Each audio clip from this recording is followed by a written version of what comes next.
The Dallas Cowboys started a run against AFC South teams, hosting the Indianapolis Colts yesterday, a team really struggling this year. First possession, Dak finds CeeDee Lamb, who looks like he was down but never touched the ground, so he scored. And for the 20-yard touchdown, Dallas was up 7-0. Later, find the end zone again. Michael Gallup gets a 13-yard touchdown before halftime, and Dallas was able to lead at 21-13. And here's the Colts trying to make a comeback. That's a touchdown. Matt Ryan caps a 15-play, 90-yard drive. It took 8 minutes of the clock. 15-yard touchdown pass to Alec Pierce. 2-point conversion, no good. And there's the pass from Dak Prescott to Michael Gallup. And here's another screen pass from Ryan. And there's a fumble. And there's a return for the Cowboys. And that's the way the game went. Cowboys ended up scoring 33 points in the fourth quarter. That is the most they've ever scored in history in the fourth quarter. And they end up winning 54-19. Explosive. I think really, the defense set the tone, obviously, with the takeaways in the run game and, the backs. Like anything, it starts up front. And I think our perimeter players just continue to make plays, throughout the game. We were able to break it open there in the fourth quarter. All right, so we mentioned they're playing that AFC South. Yeah, they get the Texans next in Dallas, so that'll be a good game. KSAT12 Sports will also be there for that one. We're excited. They just, the last two have been in the state of Texas, and I know our kids wanted to get to a destination place, and that's big for them. And winning the first bowl game in the history of our school is a big deal for them. And congratulations to the now two-time defending Conference USA champion UTSA Roadrunners. They are headed to Orlando to take on the Sun Belt champions, Troy, in the Duluth Trading Cure Bowl. It'll be the only bowl game to feature two conference champions going head-to-head. This is the third straight bowl appearance for the Roadrunners under head coach Jeff Traylor, and the fourth overall for the program. However, UTSA is 0-3 in bowl games all time. They've got their work cut out for them against Trojans that featured one of the nation's top defenses.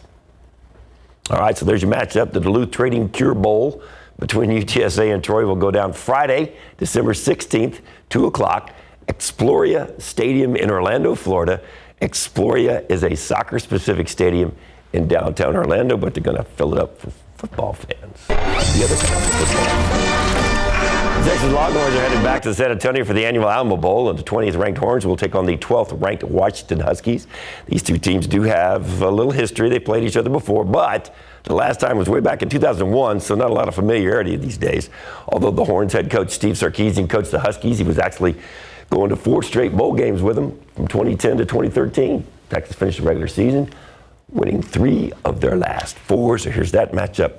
Coming up on the 29th of December at 8 o'clock in the Dome, the Longhorns and the Washington Huskies. So that'll be a good one downtown. Downtown's going to be fired up with a bunch of burnt orange. Downtown has been packed for the past year, and I'm excited. I'm excited for all these games. They're going to be good. Fun. All right, now, still ahead at 12:30, a crazy attack involving a raccoon caught on camera. How a mom was able to rescue her toddler in just moments. Plus, we're on the eve of the race to decide the Senate seat in Georgia, what both candidates are saying before voters head to the polls. And let's say you got an early jump on that Christmas shopping only to find out it's not the right gift. Is there still time to return it? We break down return policies for stores you need to know today at 5 after Entertainment Tonight.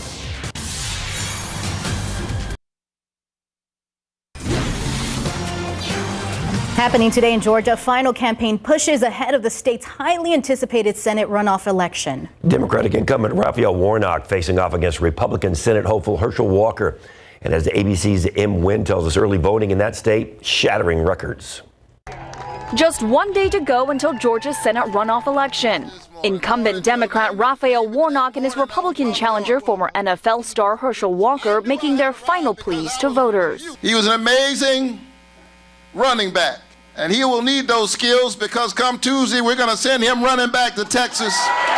Senator Warnock, who's this man out of cloth, is lying to you. Georgians setting record-breaking numbers with more than 1.86 million people casting their early ballots, according to the state elections data. Lines stretching to the parking lot. The closely watched rematch coming after neither candidate clinched the 50% threshold for a November midterm win. Though analysts say Warnock's previous lead may help him tomorrow, Walker's latest endorsement from newly re-elected Republican Governor Brian Kemp could give him an edge. I think it's going to be very close. These Georgia elections have been very close. It's the second straight election in Georgia that has gone to a runoff. This time, what's at stake, how the Senate will be split, currently 50-49 favoring Democrats. Meanwhile, Walker tailgating the SEC championship game after weeks of shying away from taking questions about his campaign, mired in controversy. When God forgive you, you forgiven. And no one can bring it up again. Warnock calling this a race of competence and character. This election is about who's ready and who's fit. Although control of the Senate won't hinge on this race, top Democrats say it will determine whether just one member can hold up their legislation. Both parties have agreed this runoff is vital. Em Nguyen, ABC News, Washington. A major case at the Supreme Court today involving LGBTQ rights. The justices will hear arguments on whether business owners can refuse to provide a service to same-sex couples based on their religious beliefs and free speech. It stems from a Colorado case brought by website designer Lori Smith, appealing to the Supreme Court not to be fined or otherwise punished under Colorado law for refusing to work on an LGBTQ-themed project, saying it would violate her religious beliefs. Ultimately, the Supreme Court now gets to decide if one right overrides another. And divers in Florida have found an airplane that crashed in the Gulf of Mexico Saturday evening. And the body of a child was found inside the cabin of that small aircraft. It took off from the Venice Municipal Airport around 7:30 Saturday. It is believed to have gone down a short while later, about 2.5 miles west of the Venice fishing pier. Recreational divers discovered a body in the water that may have been connected to the downed plane. The FAA and the National Transportation Safety Board are expected to investigate that crash. Back here at home, live cam 71 degrees, still gloomy outside. Gloomy. And this is going to kind of be the theme this week, as we've been saying, a lot of cloud cover. The sun did pop out for a time today, though. It was nice. Boosted temperatures. We made it up into the 70s because of that. And we still see that there are some places where the sun is out this afternoon. Places like Gonzales and Beeville and Victoria. You are seeing some sun, and that's allowing temperatures to warm up pretty nicely. We're at 72 in San Antonio, 75 Pleasanton. It's not only warmer than it has been, but it's also more humid. You'll notice the humidity, and that will also be the case through much of this week. Thicker cloud cover exists out west, so places like Hondo, you're cloudy, 64 right now. 65 with some fog holding on in Kerrville, but that's quickly going away. And 61 cloudy down there in Carrizo Springs. Most of San Antonio, though, benefiting from that peak of sun earlier, and there still is some sun showing through on the east side of Bexar County. 72 right now at Randolph, 72 at Stinson. Here's the KSAT 12-hour forecast. If you're planning out your days, it did boost the temperatures just a little bit more, just based on what we're seeing right now. 74 at 3 o'clock, 74 at 4 p.m.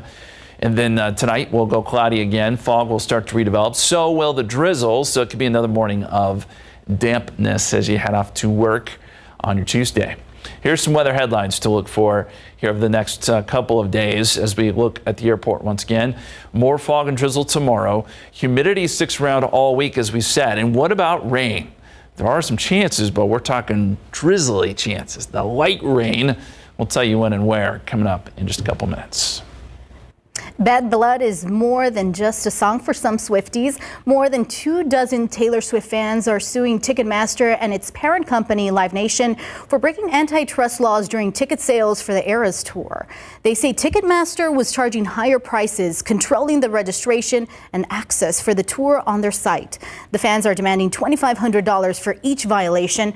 Ticketmaster has apologized. Caught on camera, scary moments in Los Angeles when a 2-year-old girl attacked by a coyote. This is from Ring video. See the coyote run behind the SUV? Watch the little girl comes out of the SUV, starts to walk up the yard, and then all of a sudden the coyote grabs her by the leg, starts to drag her down the sidewalk. Dad comes around, yells and screams. The coyote backs away. Dad is able to pick up the little girl, and then he throws a water bottle at the coyote. Get out of here. The girl had to go to the hospital for rabies shots. Apparently she's doing okay, though.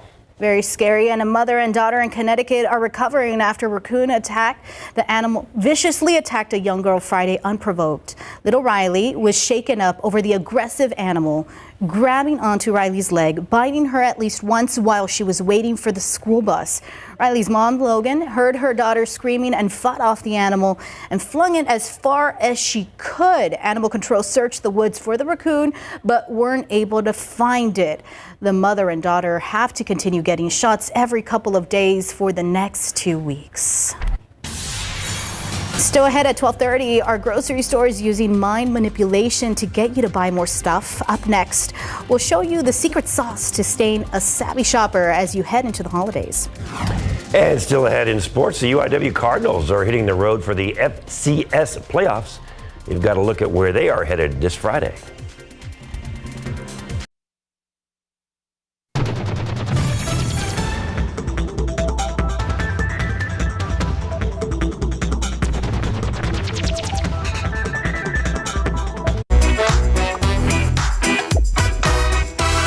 Hello everyone, these are your top headlines for Cheddar News. Taylor Swift fans suing Ticketmaster, that of their botched November 15 ticket sale for her Eras tour. The fans collective suing the company for fraud, price fixing, and antitrust violations, accusing them of intentional deception that allowed scalpers to buy most of their tickets. Meanwhile, California-based Aleph Aeronautics says that they're flying cars in the works and they plan to deliver it by the end of 2025. Aleph says the Model A, which will cost $300,000, will be able to take off into the air vertically and fly like a helicopter for up to 110 miles on a single charge.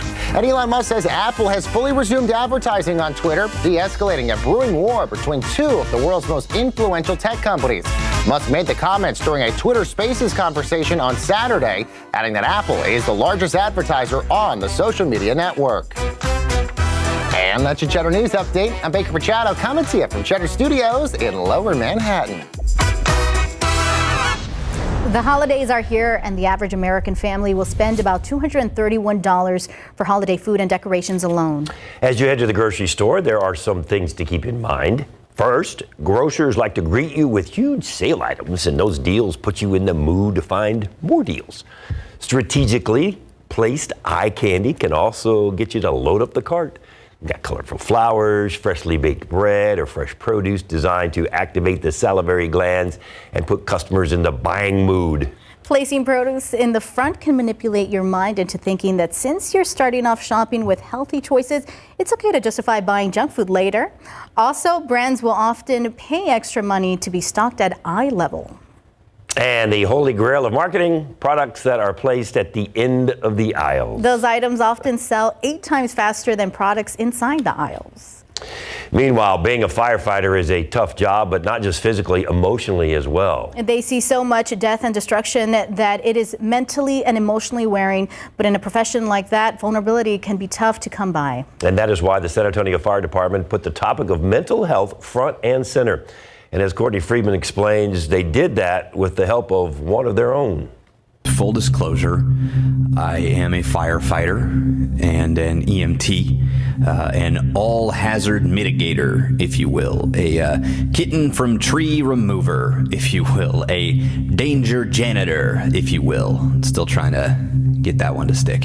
That is the voice of Kevin Burke, international spoken poet, musician, artist, and yes, San Antonio firefighter since 2016. Anything and everything that you could think of. I mean, you know, we're there for medical runs, we're there for psych runs, fires, car wrecks, all that kind of stuff. A few years ago, he was temporarily trapped in a fire. I saw a wall of black and orange lick up 24th crew and my lieutenant. It shoved him into me out the door. The door slammed shut, separating me from all of them. This video, called Full Disclosure, is a spoken poem Burke wrote about the mental health obstacles that come with being in the fire service. When he recently learned that more firefighters die from suicide than fire, he knew he had to release it. Full disclosure, my biggest fear is not getting hurt or even dying sometimes. It's who I'll be at the end of each shift.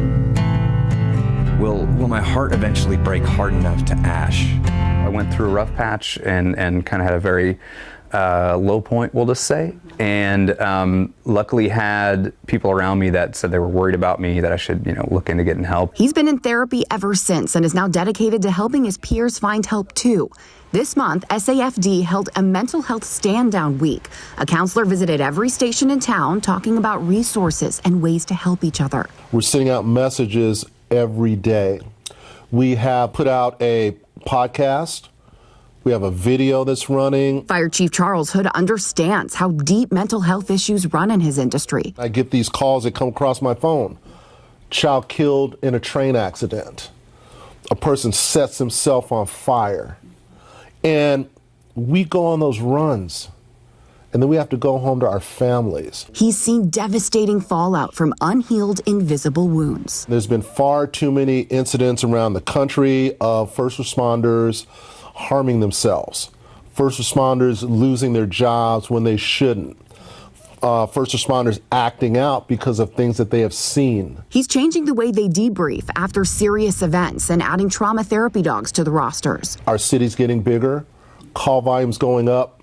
Society is far more violent than it was when I started. So the effort to keep firefighters emotionally and mentally resilient must be prioritized. Full disclosure, we are firefighters. We do love our job.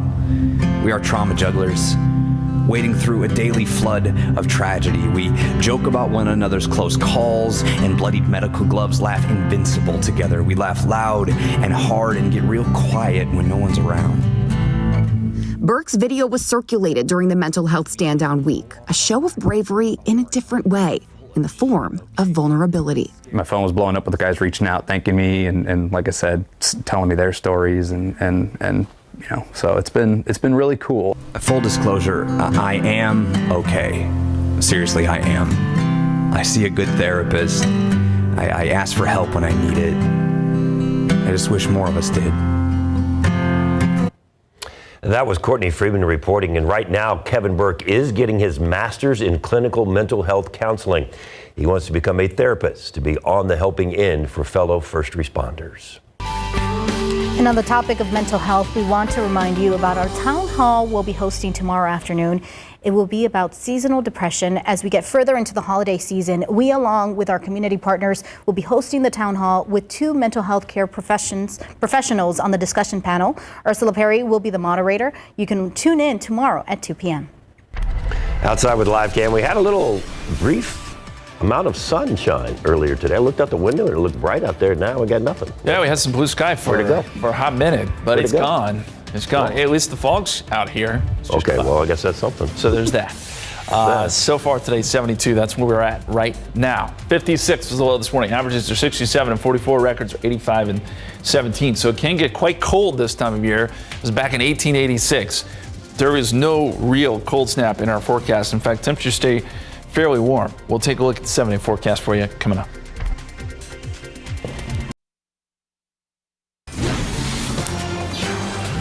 Welcome back. 71 degrees and still humid and cloudy and everything that's not winter. It's true. How can I get in the Christmas spirit if it's like so hot? Well, you just got. I know. Look at that beautiful tree right there. Adam and his thermometers looks beautiful. We're the Christmas spirit. It's tough, I know. If you look out the window, you would think, man, it's like cold outside. It's cloudy, it's foggy, but it's really not. Temperatures have made their way into the 70s despite all that fog this morning. And right now we are cloudy, as we've been saying. There were a few peaks of sun earlier. 72 Stinson, 72 Kelly, 73 at Randolph. Pretty good southwesterly wind right now. That's always going to help to warm us up. And it's also going to help to bring in that added Gulf moisture. Dew points now are in the mid-60s. It's actually fairly muggy, especially for December. So we got dew points in the upper 60s all the way up into parts of East Texas. And this moisture is not going anywhere. It's going to stick with us all week. So expect a muggy stretch here. That is also translated into cloud cover. We've seen quite a few clouds this morning. Of course, we had that big influx of fog.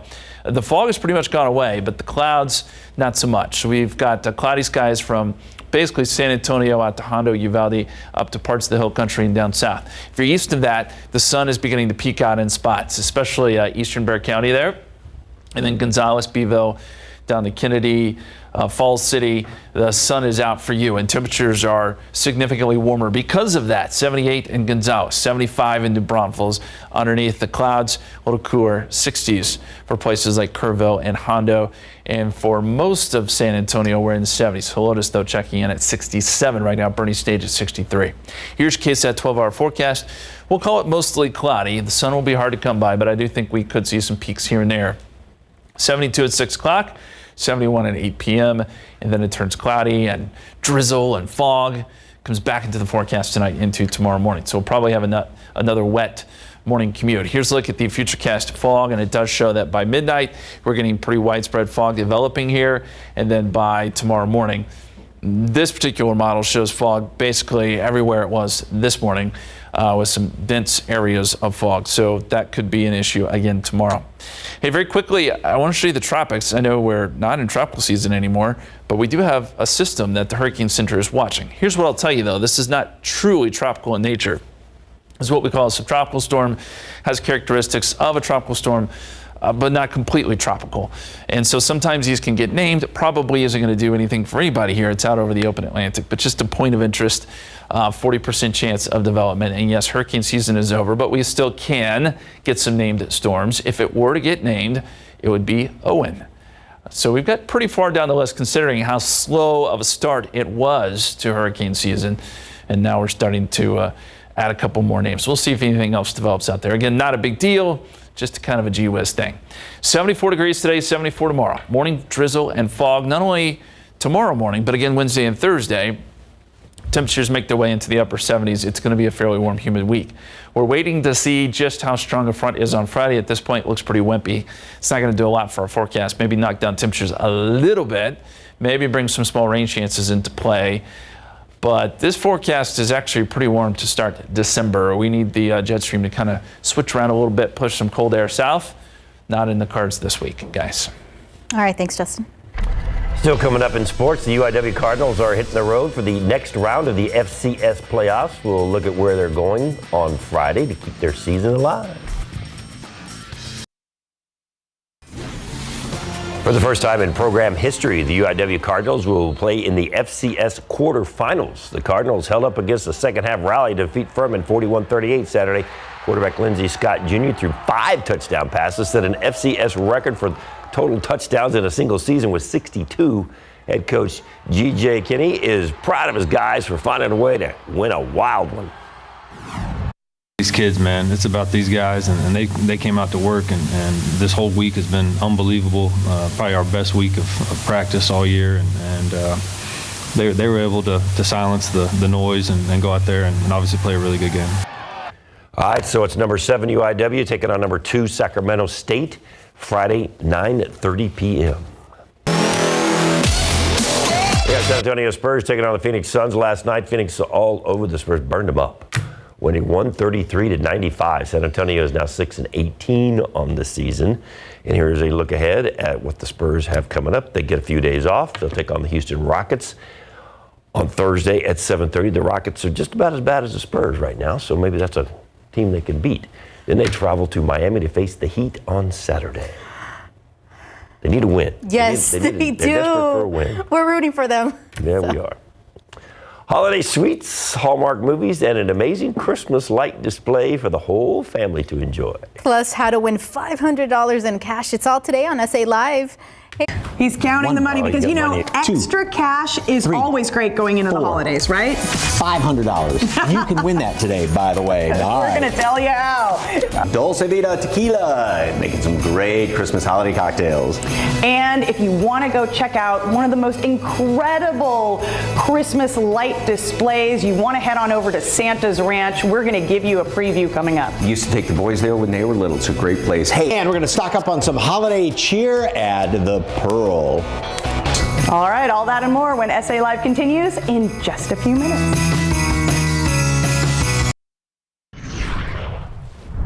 Right now we're at 72 degrees. We'll be up around 74 this afternoon. A warm week. We've got temperatures in the 70s basically each and every day here. Morning drizzle and fog possible each and every day. Pretty similar to this morning. And we get a wheat front about every Friday. Maybe that cools us down some and brings some small rain chances back into play. But I wouldn't get too excited. Nothing here jumps off the page for any sort of significant rain. Mostly just kind of a gray week. David wants to get in the holiday spirit, and I just saw in my email there's some tamales near the newsroom. Ooh. That helps. Oh. That helps a lot. Well, and I'm going to disagree with you. A lot of things jump off the page, like 77 and 78. That jumps off the page of me. Those are awesome. You don't like that? No, it's wintertime. It's Christmas time. Come Make on, it man. snow, Just for a Justin. while. I spent all that time chopping firewood, and then I give him this 7-day forecast. Yeah, and then it doesn't work out. What am I supposed to do with it all? I mean, don't worry. We still have January and February. Right. That's good. And speaking of don't worry, fun times, SA Live starts right now. Celebrate San Antonio. Coming to you live from historic Market Square. This is SA Live. Grab your blanket, some fuzzy socks. We have a bird chirping here in the background. You can get all snuggled in with a glass of milk because we've got some sweets for you today. Good afternoon, everyone. I'm Mike Osterhage. And I'm Fiona Gorstiza. Well, nothing says the holidays are here like gingerbread cookies and your favorite Christmas sweets. That shot just makes me dizzy right now looking at all those sweets on there and that 8-pound apple strudel. Ross Granson, owner of Naglin's Bakery, joins us with holiday treats. And like you said, it is the oldest continuous operated bakery in the state of Texas. Yes, sir, it is. Love it. We've been there. I've been there 40 years myself, and I just love people coming in there with smiles on their face. Nobody's ever mad or angry about anything. They love and they smell. It's just good to see people's faces, smiling faces when they come in. Well, in business that long, I mean, and the same recipes, right? They haven't been changed. They're just passed down generation to generation. Exactly. You know, it's just unbelievable how it stayed the same too after all these years of recipes. You know. Okay. Right. And one of the favorites for Christmas, of course, gingerbread men, right? Gotta have it. All right, and decorating them. So a little competition here that we're going to do and decorate our gingerbread men. Now, do we do it classic style or are we going to do it like however we want? I thought it's just however you want. However you want. Okay, let me look at Fiona. What? Stop. Okay, all right. Wait. Oh, no. Oh, no. Okay. There's the clock. Ready? Go. Okay. Here we go. Are you going classic or? I don't know. Doing good. Thank you very much.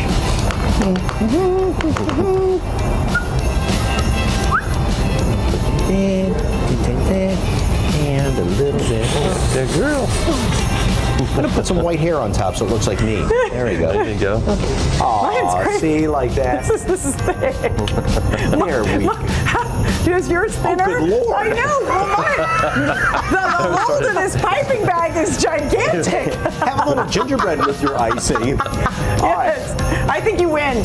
I think he wins. Okay, let's have a little vote here. Yours got a lot more icing, which is good too. Can y'all see Fiona's over there? Oh my gosh. Anyway. The piping bag is gone. All right. The favorite of everybody that comes in the store is what? The apple strudel? Yeah, probably the apple strudel. Okay. And bear claws and our sweet pretzels that we have. And in case they missed it earlier, how much does that old thing kind of weigh? About 8 pounds. 8 pounds. Golly. Yeah, it's like a puff paste dough and a lot of apples inside and good feeling, a little cherry and coconut. So that and the bear claw kind of the most popular items, for sure. Yes. Right? And so, how do you guys still do wedding cakes and everything also? We do wedding cakes, birthday cakes. We do all kind of different kind of breads that we have. We do donuts. I mean, we do it's a full line bakery, so we just got our fingers in everything. And even if you've never had one of these, because it is old German recipes, Naglin's, the Springerly cookies, and it's kind of a little bit of a licorice flavor, and that's a recipe some of my relatives used to make way back when. Right, so. yeah. We still have the little molds for them and stuff we still use by hand still. So if folks want to order, they can order now, right? These keep, like the cookies keep? Yeah, they keep. They'll keep for good. I mean, not for good, but we know at least to the 21st that gives you, because after that it's like one for all. I mean, first come, first serve after that, because we get so crazy busy. And you said even like the molasses will help with the gingerbread cookies. Yeah, they'll last for a month, Those are really tasty. They got a nice little tang to them. So. All right, okay, Ross, thank you so much. Yes. In New Braunfels, Naglin's Bakery. All right, for more information, just head to our website, salive.com, and click on the As Seen on SA Live tab, where we've provided a link. That's a really good gingerbread cookie. And I'm not just saying that because he's standing right over there. So, hey, iHeart.com put out a list of the most popular 90s Christmas movies. Yeah. And several states had Home Alone as the popular pick, but oddly, Montana had Dumb and Dumber, and Texas chose Nightmare Before Christmas. Yeah, so did most of the West. You know, Nevada, California. I mean, the Nightmare Before Christmas, that wouldn't have been my pick. Dumb and Dumber's a Christmas movie? Well, as much as Die Hard is, maybe? All right. No. So you got to let us know what's your favorite Christmas movie. Let us know at SA Live KSAT on Facebook and Twitter. And yours would be? A Christmas Vacation. As far as comedy, yes. Oh, have you categorized it? We're out of time. It's a wonderful life. We're out of time. Move on. I don't want any ground floors. I don't want any plastics. I don't want to ever get married. Hey, of course, I love my Hallmark Christmas movies too. No. Okay.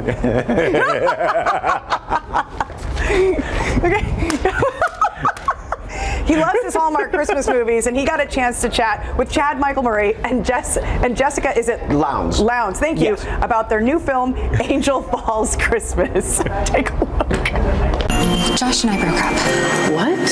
He thinks I'm this workaholic with no Christmas spirit, when in actuality, I am a workaholic with tons of Christmas spirit. Well, if you're like me, then you have been watching Hallmark Christmas movies at least for the last month or more than that, and we have a new love story coming to us this Christmas featuring actors Chad Michael Murray and Jessica Lowndes. Good afternoon. How are you? Doing wonderful. How are you? I'm doing fantastic. All right. First of all, just tell me about the movie. So yeah, this movie is actually, it's on a new network called GAC, and it's cool because it's streaming on IMDb TV, which is a free streaming platform on Amazon, and I play Dr. Ellie Morgan. I am a workaholic that is struggling to find work-life balance. I'm everyone's favorite ER doctor, and right before the holidays, my boyfriend breaks up with me because he doesn't think I have enough Christmas spirit, which is true. I end up creating this Christmas checklist, and I'm going to prove to him and win him back that I do have Christmas spirit. And along the way, I meet a very magical, special character named Gabe, played by Mr. Murray. And yeah, it's wonderful. I think there's a lot of twists and turns in the script, and people are not going to be expecting the ending, and I think we break the mold, and we also play a bit with reality. So yeah, it's very cool, and it feels like a classic holiday film, kind of like It's a Wonderful Life. It was really fun to film. Another one of my favorites there. Can you give you said an ending that we're not expecting. Can you give a little bit of a hint, Chad? I don't want to give anything away. What I'm going to say is there's a classic structure to these type of films, right? This kind of classic subgenre that we've been making, and this one doesn't follow that. We break the mold, and we change it up a little bit. Let's just say tune in, because trust me, it's a good one. Beginning to end, you're absolutely going to love it. I know that I do. I fell in love with this character, Gabe, a long time ago, and was so glad that this movie came to fruition, and that I had my wonderful leading lady, Jessica, back for our third film together. Genuinely, this is a good one. Really is. So third film together, what's it like working together? What were some of your favorite scenes to do? Oh, it is so fun. At this point, it's so easy, and we get along so well, and we get to go to set and just play and take risks, which is also great. And I don't know, there were so many great scenes. I can't even pick just one. We had so much fun doing all of it. Like literally the whole movie. Yeah. The whole movie was fun, and I think it comes through on the screen. Genuinely, I think you're going to see the energy and the liveliness that we were able to come. I mean, Jerry had a lot to do with that. We loved working with Jerry, director, and Amy was our producer who was there all the time, and just the whole team in general that they put together made it light. They know the energy that is needed to make one of these successful. One of my favorite scenes is the coffee house scene. One, because I got to eat a cookie multiple times. It was a and I make a heck of a latte. So, is it different making these Christmas movies? I know it's 8 hours a day or however long, kind of going to work every day. But is it a little bit different behind the scenes? Yes, 14 hours. Okay, 12 hours a day. But yeah, it's pretty unbelievable how many people are touched by these things. Like we film them, and they continue airing year after year after year, and they leave an impact, and they make people feel good, and they make people smile, and that's an incredible gift. That's all I could ask for as an actress. That's what being an actor is all about, is having that opportunity to really expand your imagination and go places. Felt like I could take chances and risks because I'm so comfortable working with her. And that's it's always a blessing when you get to show up and take risks and take chances to make a movie better. Because sometimes it can fall flat if you don't. Like I said, I am a huge Hallmark Christmas movie fan. How can I get a either extra background, extra, the other gentleman in the movie? Can I send you my resume or something? Come join us. You might have to come to Canada because the majority. Or do we go to Texas? I don't know. We got to figure this out. It has been a pleasure talking with you, and best of luck with the movie. Appreciate it. Twinkling lights, hot cocoa, and more. We're going on a ride through Santa's Ranch. That's next on SA Live.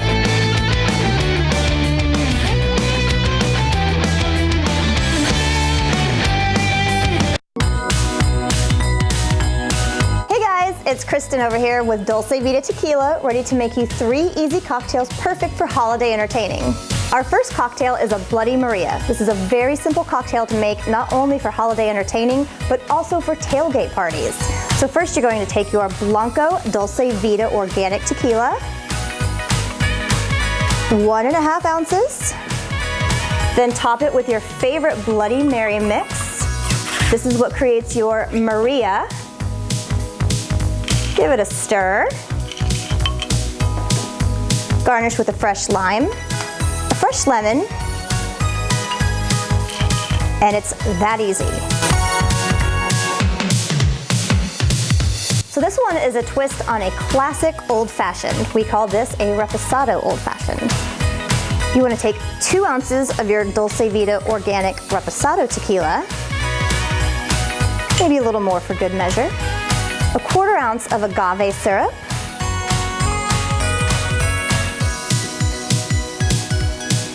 three dashes of bitters,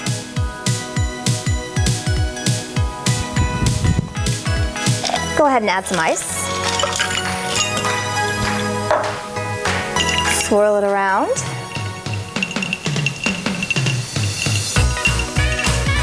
cut a fresh piece of orange peel, twist and drop.